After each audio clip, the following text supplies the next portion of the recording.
मंगलम भगवान विष्णु मंगलाय तनम हरि ओम। চাকরি না ব্যবসা, secure and insecure, dependent and independent, আমাদের জীবনে কোনটা আছে এইটা জানার জন্য আপনার অবশ্যই হরোস্কোপটি প্রয়োজন, অথবা আপনার ডান হাতটি।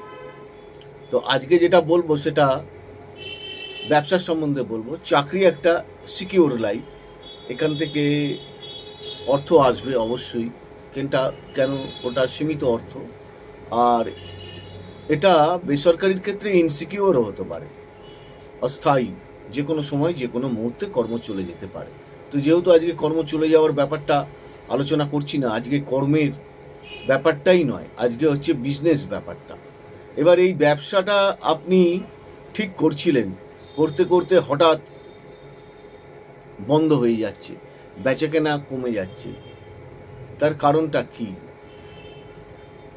আপনি যে ব্যবসাটায় নেমেছেন সে ব্যবসাটা কি আপনি দেখে জেনে শুনে বুঝে নেমেছেন, নাকি মনে চাইলো ঝম করে একটা ব্যবসা করে ফেললেন?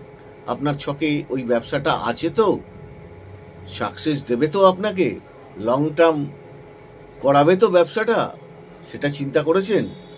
না আপনার পয়সা আছে পৈতৃক দিক থেকে কিছু, বা যেভাবেই হোক ব্যাংক লোন করে ঋণ করে আপনি জায়গা কিনে বা জায়গা ভাড়া নিয়ে ব্যবসা করতে আরম্ভ করলেন? ফাস্টফুড হোক, পার্লার হোক, এনি আদার্স যে কোনো ব্যবসা করছেন, তো আপনি সেখানে সাফল্য পাচ্ছেন তো? সাফল্য কতদিন থাকবে এটাও দেখার ব্যাপার আছে। শাস্ত্রে বলছে বাণিজ্য বসতি লক্ষ্মী। প্রথমেই দেখতে হবে কি, আমাদের যারা ব্যবসা আরম্ভ নতুন করে করতে যাচ্ছেন তাদের জন্য বলছি, প্রথমে আপনাকে দেখতে হবে যে মালটা কোথা থেকে আসছে, কিভাবে বিক্রি হচ্ছে, কাস্টমারের সাথে কিরকম ডিল করতে পারছেন, কত লাভ হচ্ছে, কিছু মাল থেকে গেলে কতটা লস হবে, আপনি কর্মচারী দিয়ে মাইনে দিয়ে তাদেরকে ব্যবসায় ঠিক লাভ করতে পারবেন তো? এইটাকে আগে দেখুন, তারপরে ইনভেস্টের মধ্যে যাবেন। প্রথমেই এখন তো সেলামি সব দোকান চুক্তি, সেইটাকে বিচার করতে হবে যে এই সেলামি দিয়ে আপনি ইনভেস্ট করে আপনার বেনিফিট কত টাকা আসছে, কত টাকা রোজগার করতে পারছে, সেইটাকে আগে দেখতে হবে।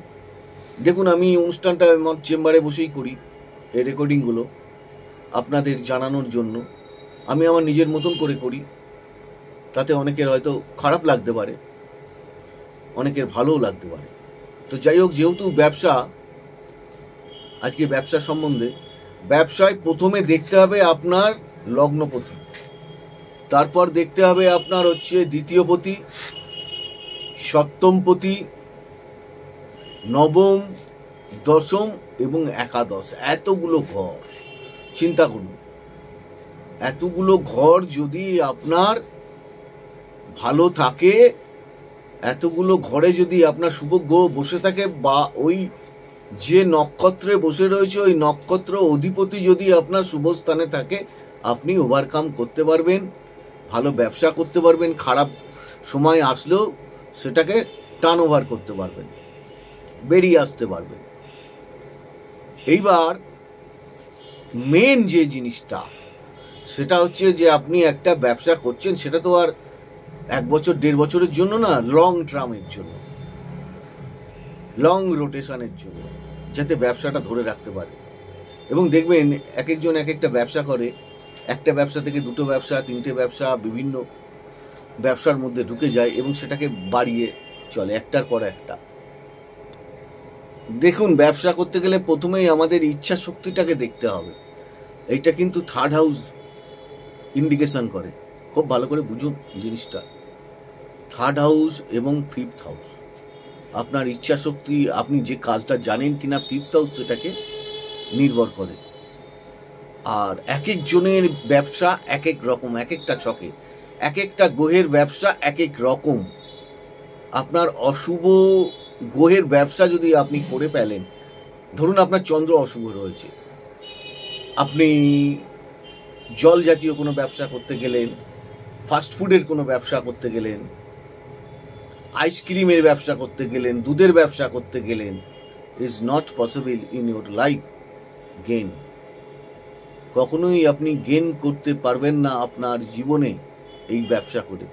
অতএব আপনারা এখনও যারা ব্যবসায় নামতে চলেছেন তাদের জন্য বলছি, আপনারা ভালো করে আপনার ছকটা দেখুন, অন্য কাউকে দিয়ে দেখান, দেখিয়ে তারপরে ইনভেস্টমেন্ট করুন এবং প্লেসমেন্ট অফ ইনভেস্টমেন্ট।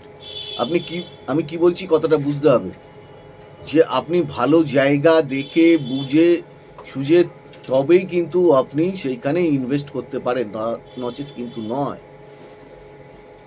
এটা হচ্ছে ব্যবসার একটা পার্ট।